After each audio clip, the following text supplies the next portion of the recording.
İslam İnkişaf Bankı qrupunun hörmətli cənab sədri, əziz qonaqlar, xanımlar və cənablar. Mən illik toplantının bütün iştirakçılarını salamlayıram.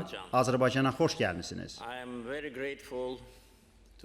Qrupa, onun sədrinə və bütün heyətə Azərbaycanı illik toplantıya ev sahibliyi edən ölkə kimi seçdiklərinə görə olduqca minnətdaram.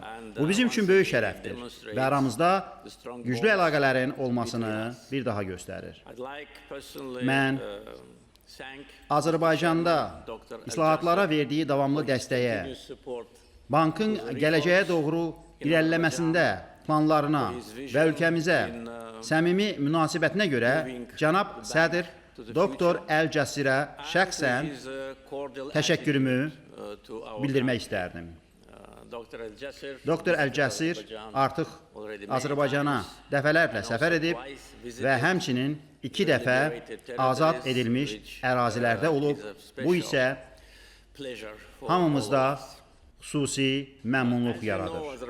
Bildiyiniz kimi, Azərbaycan ikinci dəfədir ki, illik toplantıya ev sahibliyi edir və bu, həmçinin sıx əlaqələrimizi, əməkdaşlıq səviyyəsini və birgə fəaliyyətin miqyasını aydın şəkildə göstərir. 2010-cu ili çox yaxşı xatırlayıram. O vaxt biz ilk dəfə toplantıya ev sahibliyi edən ölkə idik. Həmin illik toplantı qrup ilə tərəfdaşlığımıza, eləcə də iqtisadiyyatı şaxələndirmək üçün Azərbaycanın həyata keçirdiyi islahatlara, enerji sektorundan asılılığı azaltmağa güclü təkan verdi. O vaxtdan etibarən Azərbaycanda və ətrafda çox dəyişikliklər baş verdi. Dəyişməyən yeganə məsələ Azərbaycanın sabit və uğurlu inkişafı oldu. Bu, milli maraqlara əsaslanan, qlobal səhnədə bütün iştirakçılarla yaxşı münasibətlərin qurulmasına, uğurlu inkişafımıza, qəti sadiqliyimizə söykənən siyasətimizin təzahürüdür. Uğurlu inkişaf bir çox meyara əsaslanır. Azərbaycan cəmi 35 ildir ki, müstəqildir. Müharibə, işğal, humanitar fəlakət, vətəndaş müharibəsi və digər çətinliklərlə səciyyələnən ilk 2 ili istisna etməklə, qalan dövr ölkənin sabit inkişafı ilə yadda qaldı. Bu isə hər hansı ölkənin uğuru üçün əsas ilkin şərtlərdən biridir. Sabitlik pozulduqda biz inkişaf haqqında heç danışa bilmərik. Beləliklə, sabitlik, yəni bugün Azərbaycanın reallığını təşkil edən siyasi, iqtisadi və sosial sabitlik nəinki inkişafımızın əsas meyarıdır, o cümlədən regional inkişaf göstəricisidir. Çünki Azərbaycan regional və qlobal səviyyədə güclü əlaqələr sayəsində bir çox aspektlərdə artıq mühüm iştirakçıya çevrilib. Müstəqil xarici siyasətimiz beynəlxalq ictimaiyyətin güclü dəstəyini qazanıb. Dostlarımızın sayı ilbəil artır. Beynəlxalq ictimaiyyətin verdiyi dəstək çox nümunəvi anlarda öz əksini tapır. Məsələn, namizədliyimiz müxtəlif təsisatlar üçün namizədlər siyahısında var idi və biz tam mütləq dəstəyi qazandıq. Bu hal bir neçə il əvvəl BMT-nin Təhlükəsizlik Şurasına namizəd olduğumuz zaman müşahidə edildi. O vaxt biz 155 ölkənin dəstəyini qazandıq. Bu hal 120 ölkədən ibarət və BMT-dən sonra ikinci ən böyük beynəlxalq qurum olan Qoşulmama Hərəkatının sədrliyinə namizəd olduğumuz zaman özünü büruzə verdi. Biz yekdilliklə seçildik və nəinki seçildik, sonradan sədrliyimiz müddət yekdilliklə uzadıldı. Bütövlükdə bu beynəlxalq dəstəyin təzahürü idi. Bəzən beynəlxalq ictimaiyyət sözünü eşitdikdə bəziləri düşünür ki, o inkişaf etmiş ölkələrdən ibarət bir məhdud qrupdur. Və əgər belə demək olarsa, bu adı özünə seçən ölkələr tərəfindən belə yanaşılır. Lakin bu yanlış yanaşmadır. Beynəlxalq ictimaiyyət bütün dünyadan BMT-yə üz olan ölkələrdən ibarətdir.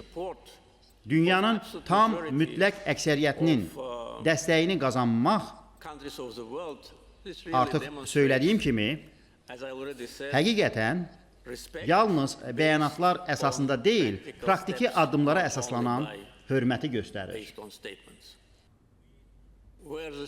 İslam İnkişaf Bankı qrupunun 2010-cu ildə keçirdiyi illik toplantısından sonra biz bir çox beynəlxalq tədbirlərə uğurla ev sahibliyi edən ölkə olmuşuq. Ən sonuncular arasında əla nəticələrlə seçilən 2024-cü ildə keçirilmiş uğurlu COP29 tədbirini qeyd etmək istərdim. Eyni zamanda, böyük beynəlxalq toplantılardan olan Ümumdünya Şəhərsalma Forumu ötən ay Azərbaycanda uğurla keçirilmişdir. Bir çox digər tədbirlər də gözlənilir. Bir sözlə, bu fəaliyyətimizin şaxələndirilmiş gündəliyini bir daha göstərir.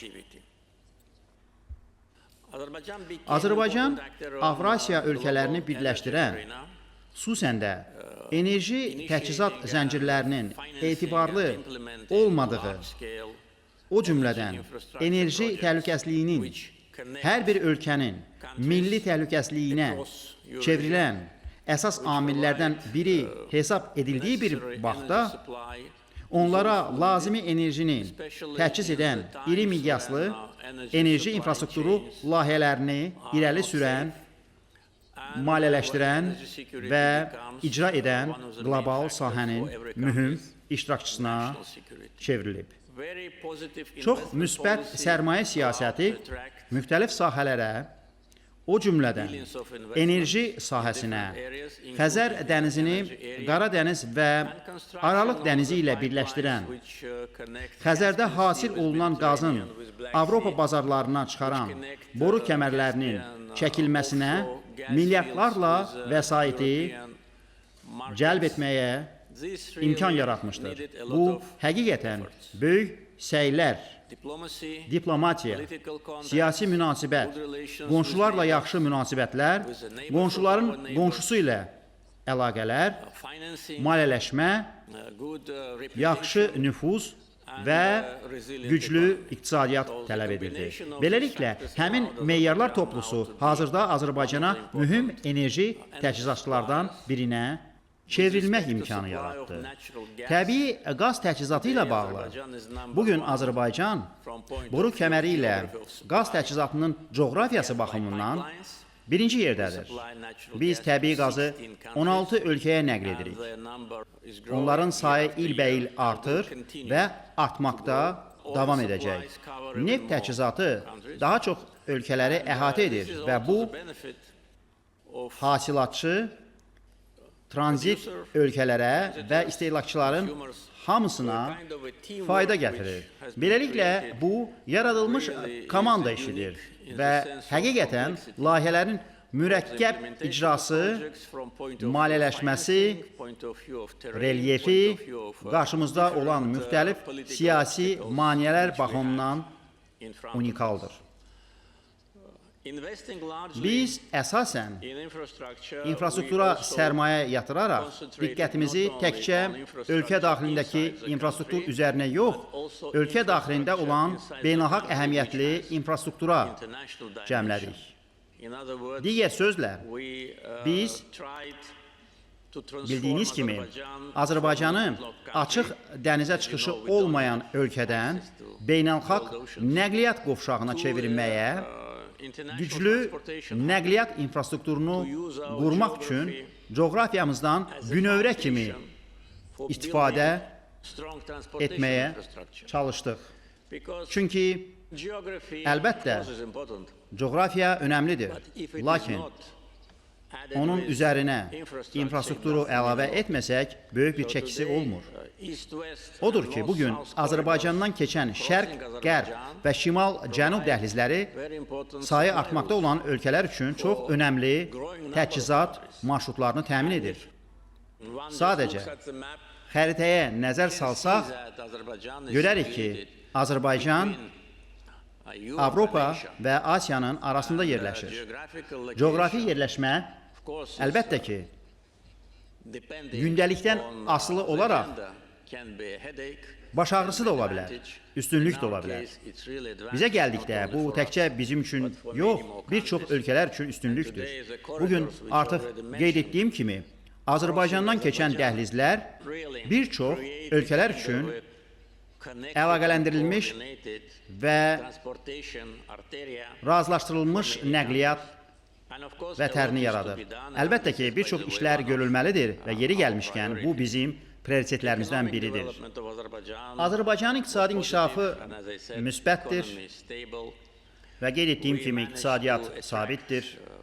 Biz dəyəri 350 milyard ABŞ dollarından çox olan birbaşa investisiyaları, onların yarısını son 20 ildə demək olar ki, xarici mənbələrdən cəlb edə bilmişik. Bizim investisiya planlarımız davam edir. Çünki bugün investorlar sabit yerlərin axtarışındadır. Əfsuslar olsun ki, vaxt ötdükcə sabit yerlərin sayı artmır. Təəssüf ki, bu günümüzün reallığıdır. Buna görə yaxşı investisiya mühiti, investisiyaların qorunması, qanunvericilik bazası və artıq həyata keçirilmiş layihələr bizə təkcə enerji sahəsinə yox, həm də qeyri-enerji sahəsinə investisiyaları cəlb etməyə imkan verir ki, bu da yeri gəlmişkən bizim prioritetlərimizdən biridir. Biz bu barədə 16 il bundan əvvəl Bakıda keçirilmiş İslam İnkişaf Bankının illik toplantısında danışdıq və o vaxtdan bəri biz dəyişmişik. Bugün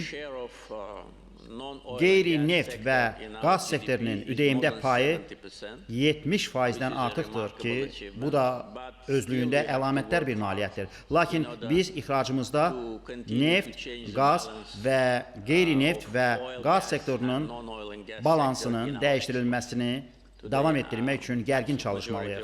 Bugün ixracımızın mütləq əksəriyyətini enerji resursları təşkil edir. Beləliklə biz vəziyyəti dəyişmək üçün çox gərgin çalışırıq və bunun üçün əlbəttə ki, bizə daha çox islahatlar, daha çox investisiyalar və yeni bazarlar lazımdır. Və bu da problemdir. Çünki bazarlar uğrunda, mən belə deyərdim, çox fəal mübarizə gedir. Beləliklə, iqtisadiyyatın şaxələndirilməsi artıq reallıqdır. Lakin biz, əlbəttə ki, davam etməliyik. Xarici borcumuzu azaltmağa nail olduq.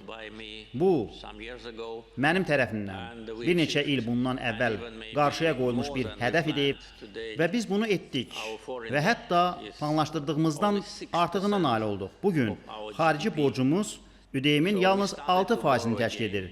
Odur ki, biz yenidən vəsaitləri cəlb etməyə başladıq. Fasilə yaranmışdır, lakin biz yenidən vəsaitləri cəlb etməyə başladıq və əlbəttə ki, bizim müraciət etdiyimiz birinci maliyyə təsisatı İslam İnkişaf Bankıdır. Çünki bizim bu bankla güclü əlaqələrimiz, orta tariximiz və çox məhsuldar konstruktiv münasibətlərimiz var. Toplantı zamanı yeni infrastruktur layihələrinə təkan vermək üçün bir çox müqavilə imzalanacaq və onlar da öz növbəsində qeyri-neft sektorunun dəyərinin artmasına gətirib çıxaracaqdır. Beləliklə, xarici borcun aşağı səviyyədə olması əlbəttə ki, böyük üstünlükdür. Biz daha çox borc götürə bilərik, lakin bunu çox ehtiyatla edəcəyik. Buna baxmayaraq, bizim xarici valyutada olan ehtiyatlarımız xarici borcumuzu demək olar ki 20 dəfə üstələyir. Hesab edirəm ki, bu göstəriciyə görə Azərbaycan çox sabit maliyyə vəziyyəti, tarazlaşdırılmış büdcəsi olan aparıcı ölkələrdən biridir və bu hal reytingimizi investisiya reytinginə qaldıran Moody's və Fitch kimi aparıcı reyting agentlikləri tərəfindən dəyərləndirilir. Onların verdiyi proqnoz müsbət və sabitdir. Beləliklə, iqtisadi inkişafımızla bağlı hər hansı bir çətinlik görmürük və iri miqyaslı sosial proqramlarımız da buna uyğundur. Ötən bir neçə ildə əhalimizin demək olar ki 30%-dən çoxunu əhatə edən bir neçə sosial dəstək layihəsini icra etmişik. Yoxsulluğun və işsizliyin azaldılması da hədəflərimizdən biri idi və biz buna uğurla nail olduq. Bugün yoxsulluğun və işsizliyin səviyyəsi təqribən 5% təşkil edir. Məşğulluqla bağlı olan məsələlər, əhalisi artmaqda olan istənilən digər ölkə kimi bizim də diqqətimizin mərkəzində olacaq. Çünki əhali artdığı zaman təəssüf ki, müsəlman ölkələrində bu tendensiyanın davam etdiyini hamımız bilirik ki, bunun eyni zamanda özü ilə bir çox çağırışlar gətirdiyini görürük.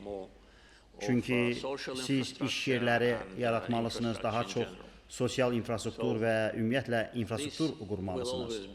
Beləliklə, bu məsələ işsizlik səviyyəsinin çox aşağı səviyyədə saxlanılması həmişə diqqət mərkəzində olacaq.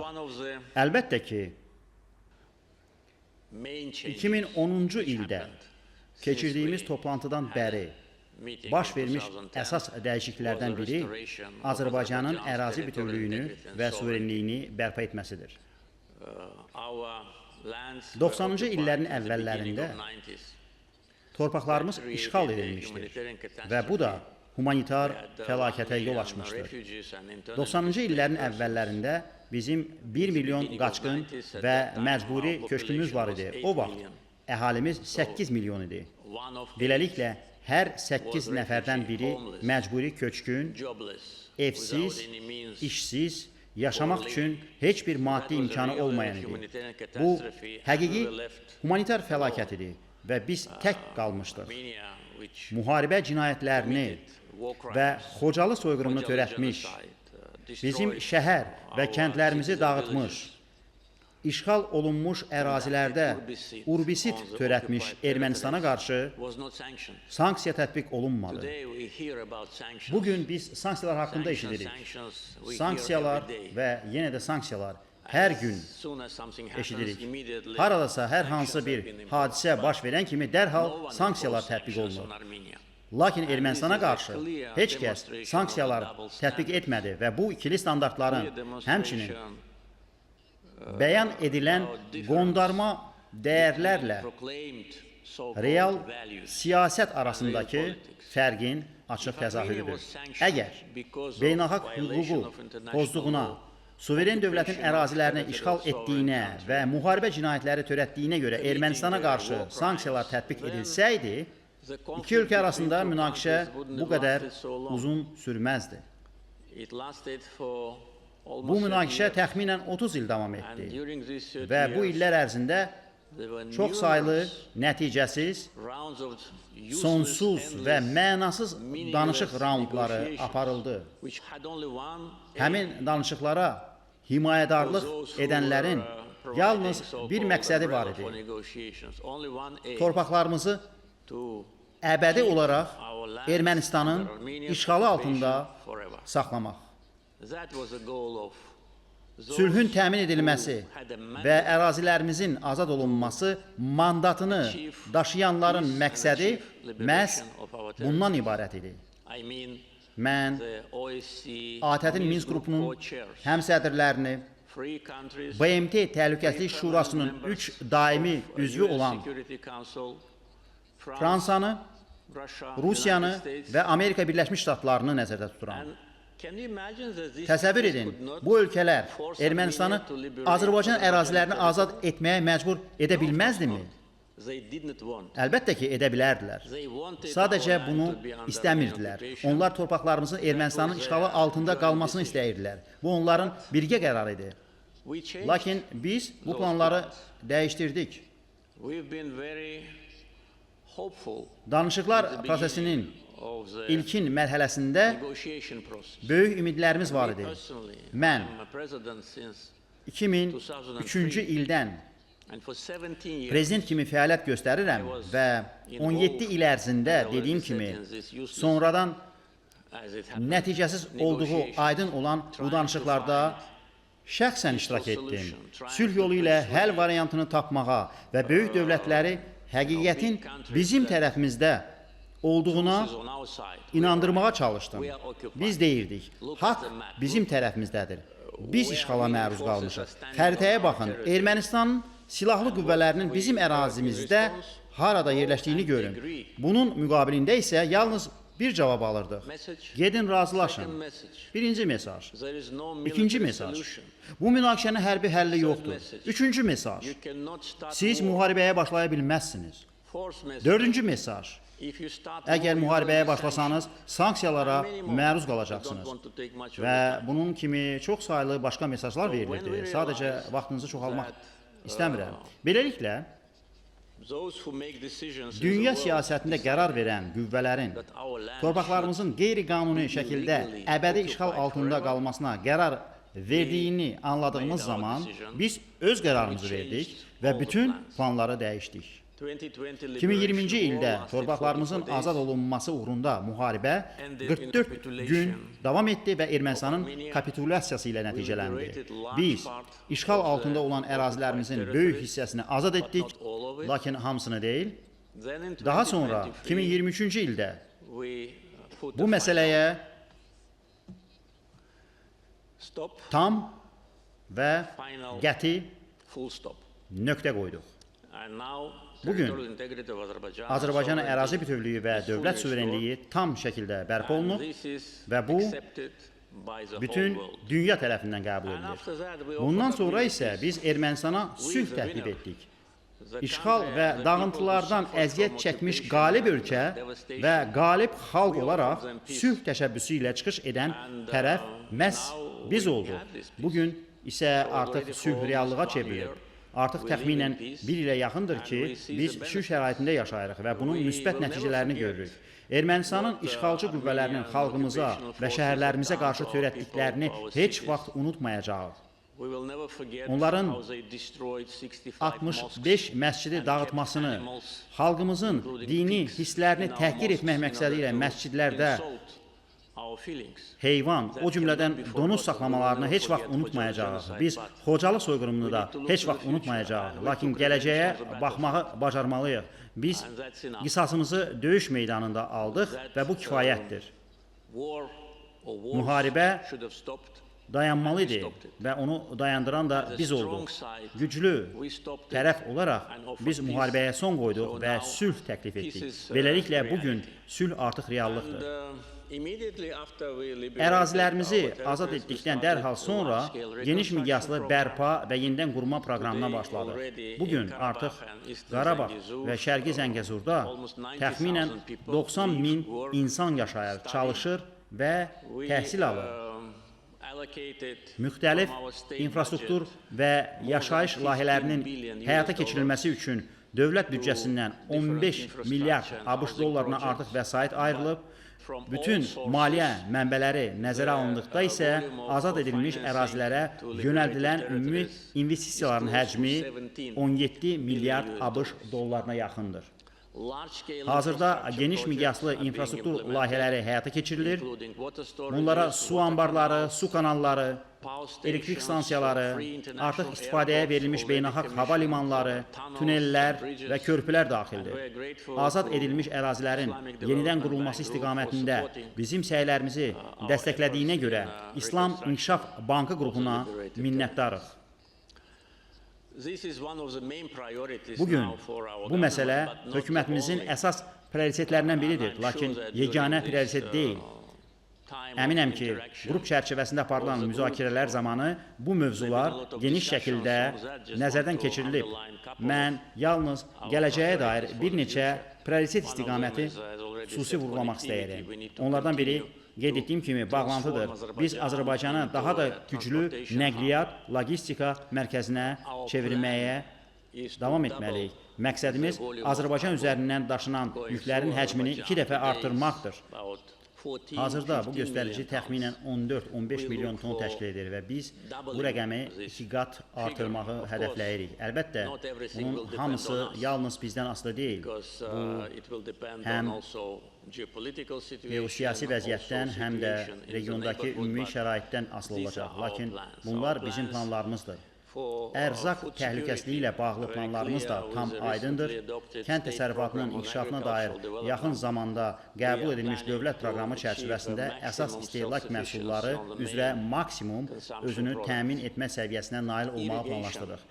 Suvarma sahəsində, o cümlədən İslam İnkişaf Bankının su kanalları və su anbarlarının tikintisinə verdiyi dəstək sayəsində fermerlər su ehtiyatlarına daha geniş çıxış əldə edəcək və öz istehsalında məhsuldarlıq əhəmiyyətli dərəcədə artacaq.